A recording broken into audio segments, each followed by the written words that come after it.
Good morning. This is a video for all those doing well middle class, supposedly Labour supporters, all those teachers especially, including some of my relatives, all these university indoctrinated people, like some of my relatives, who believe that if you say anything about a certain ideology, this ideology, you're being wicked because it's so perfect. They've learnt off these lovely people at university, who are gentlemen, who are lovely people individually, that this ideology is the perfect system for all mankind. It's so perfect, anyone that criticises it or tries exposing the grooming gangs roaming all across the country, they've been confirmed in at least 71 towns and cities, but the true figure is far higher than this. The town I'm sat in now making this video, I saw it 24 years ago, not 1.5 miles from where I'm sat today, and this town is not on this list.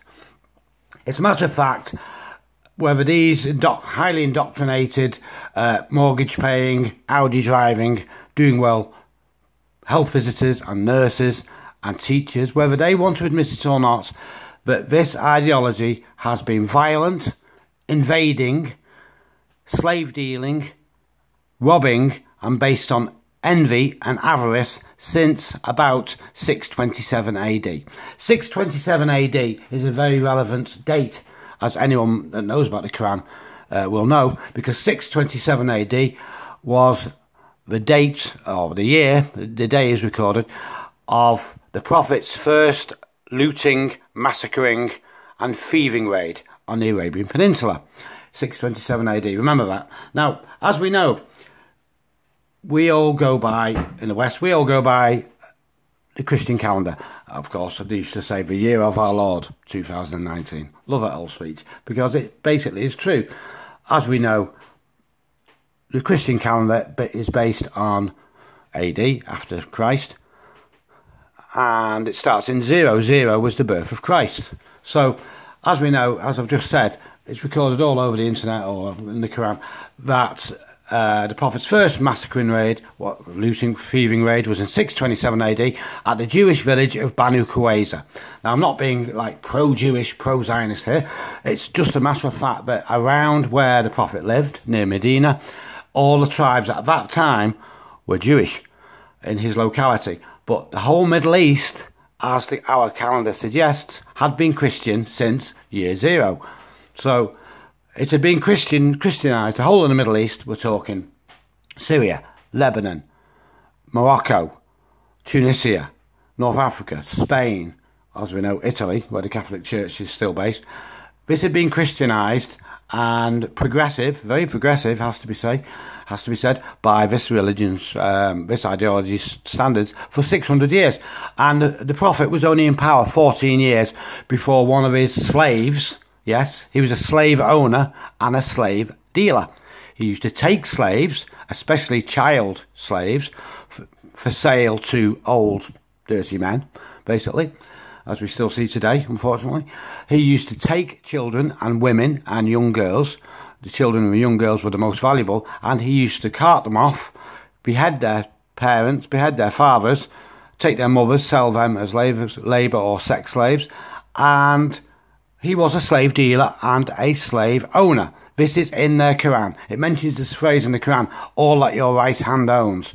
And in this faith, the women are worth well under half of a man. So shove that in your pipe, you feminists who are too scared of going with a man or risking your career as schoolmistresses. Like, I've met some lovely women in the past who've been school teachers, schoolmistresses, who've just stayed in this old-fashioned thing, stay away from men,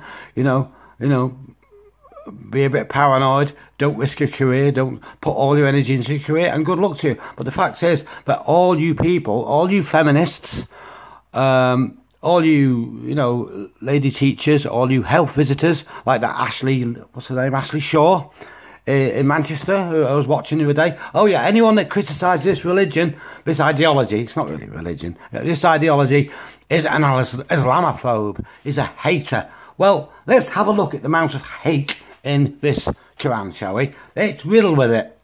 It's riddled with slave taking, avarice, supremacism, just Nazi supremacism from cover to cover.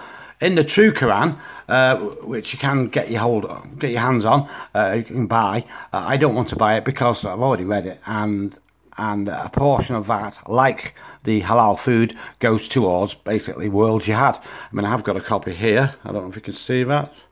Yes, there you go. That's the Penguin book in the Quran, and it does mention about chopping off all our heads, but it's heavily liberalised. It's took out all the massacres, the 4 massacres which are mentioned in the true Quran, are totally missed out on this. Have a look at this if you like. It's a bit of a joke, really, but it does mention in section 816 about how they should cut off our heads and what have you. But you can get that from your local library. That's where I get that. But it's a typical apologist Quran, where it doesn't mention any of the Prophet's evil deeds, his killings. Yes, this perfect individual, this PBUH Prophet, really was a killer. It's in their book all the way through. Tommy Robinson knows about it, Paul Golding knows about it, Jay DeFranson knows about it, and not many others, apparently. Theresa May doesn't know anything about it, otherwise she wouldn't be describing Britain First as haters and this religion as being peaceful, because as this web, I'll put a link underneath so you can look at this web page. There's 109 verses in the Quran telling them to be the masters, telling them to enslave us, to steal our houses, steal our children by force of arms, you know, using swords, guns, whatever. It states, if they allow us to live, if they allow Christians, Jews, Hindus or Sikhs to live under their rule, which they have done in a few places in Egypt, they have to pay a jizya. A jizya is an extortion tax, and they can set this jizya for giving them the privilege of surviving under Islam. This jizya can be set at any level, it could be from $100 a year to $100,000 a year. It's all down to them. And frequently, when they occupied Spain for 400 years and other parts of the Middle East, before Christians gave up Christianity, they used to take their children, steal their children from under their noses. Imagine that, with a mum and dad powerless to stop them, unarmed, with a gang of gangsters, and they used to steal the children, screaming and crying, to be sold to old perverts like the prophets. Yes. This perfect individual, oh yes, he was so beautiful. Oh, he was so kind. This is what they've told you at university. So beautiful. He had 12 or 14 wives, and he had at least 60 sex slaves. And he had a liking for boys. Oh, he really liked little boys. He described little boys as little boys glow like shining pearls. And there was one section of the Quran where people walked into his tent or his thieved building, and they actually saw him abusing 2 little boys called Hassan and Hussein. This is the only section that's been took out of the Quran. Because I mean, how do you justify that from this perfect individual who tells them to kill all gays, kill all lesbians, but he was caught molesting 2 little boys in a tent, and he didn't even stop when people walked in.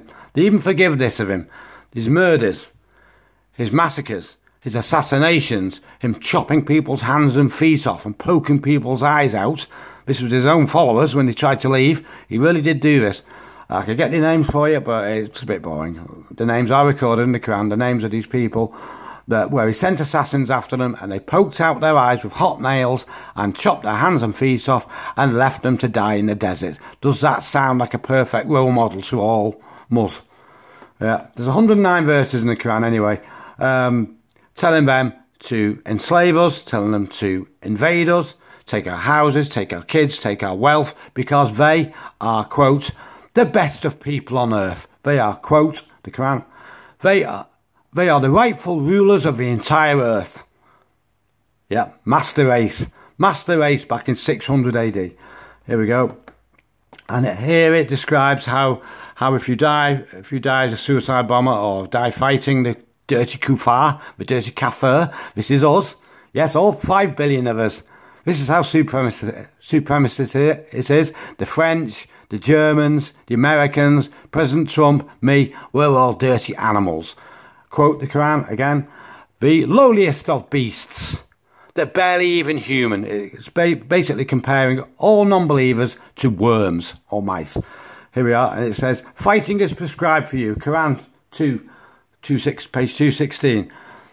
And when they objected to chopping off all these heads, they found it unsettled them and it unnerved them, as many ISIS, you know, it's unnerved them. He reassures them it's really good for you. You might not think it's good for you, but it will be good for you.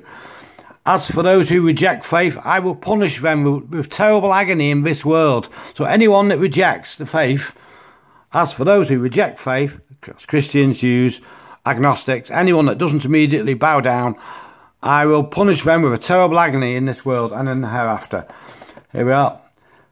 Quran 3, page 151. Soon shall we cast terror into the hearts of the unbelievers, for they that joined companions with Allah, for he had sent no authority. Basically, he's saying, you know, all those are scum. Yeah, it also includes Christians. Yep, what have you. Let those fight in the way of Allah, who sell the life of this world for the other, who fighteth in the way of Allah, be he slain or be victorious, on him we shall bestow a vast reward. The reward in heaven, by the way, would you believe it, is to lie down on couches all day, being serviced by at least 72 virgins each, at least, and young boys, and they'll spend their days lying down, eating fruit, and being seduced by virgins and boys. This is their reward in heaven, honestly.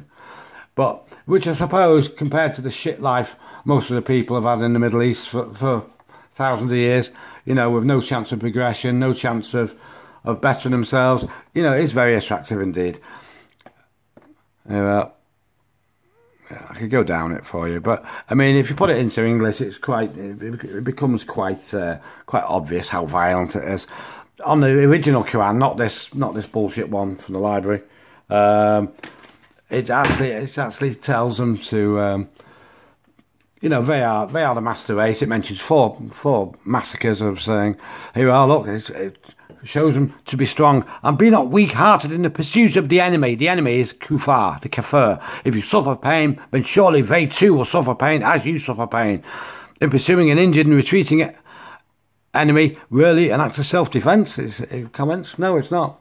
They're told if there's a Jewish person hiding behind a rock, but we apply to this as well, of course, because we're just as dirty and untrustworthy as them. It actually says, the rock will shout out, here, there is a Jew hiding behind me, come and kill him. It actually says it's all through the Quran. So as you see, there's nothing to do with peace. It's all to do with avarice, robbing, and as I've shown previously in my maps, it started, all the Christian areas that were very envious of, and the Jewish areas. The Prophet's first robberies were in fact camel trains, because that was his job. He was a 54-year-old camel guarder, and it is recorded in the Quran he also was a necrophiliac, if you know what that is. Yes, with his dead stepmother's body. As I say, he plainly liked little boys more than little girls. He used to have sexual relations with his cousins and sisters in some cases, and we see this practice being followed in London and Luton and Bradford. They have a terrible disability rate, God help them. All these individually nice people follow this tradition. It was okay for the Prophet to marry his cousin and have, you know, an intermarry and marry their sisters and have kids with the sisters, so they should too, of course. They emulate him in every way. Even the way he wiped his bottom when he took a dump is mentioned in the Quran. They should use their fingers to wipe their bum. This is what it says. And there's a lad I know vaguely who's been in jail, and he says that even in the jails today, they say that proper Mus should use their fingers to wipe their bottom, because that is the correct Islamic way. You're not a proper believer unless you use your fingers to wipe your bum. It really does say this. I'll move that a little bit. But there we go. Here we go. It is not for a prophet that he should have prisoners of war until he had made a great slaughter in the land. Great slaughter. How is that peaceful or anything but warlike? But of course, as we know, I'll just go on to my map for a second. As we know, just in the first.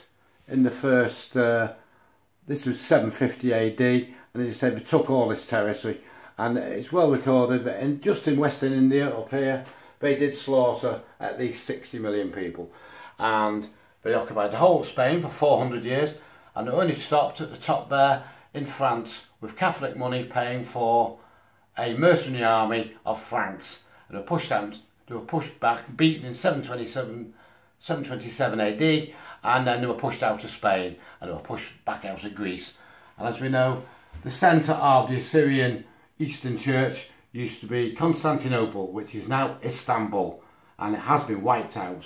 The whole of the Christian Middle East wiped out, enslaved by a peaceful ideology like this. Really, a religion of peace? You really think so? You plebs.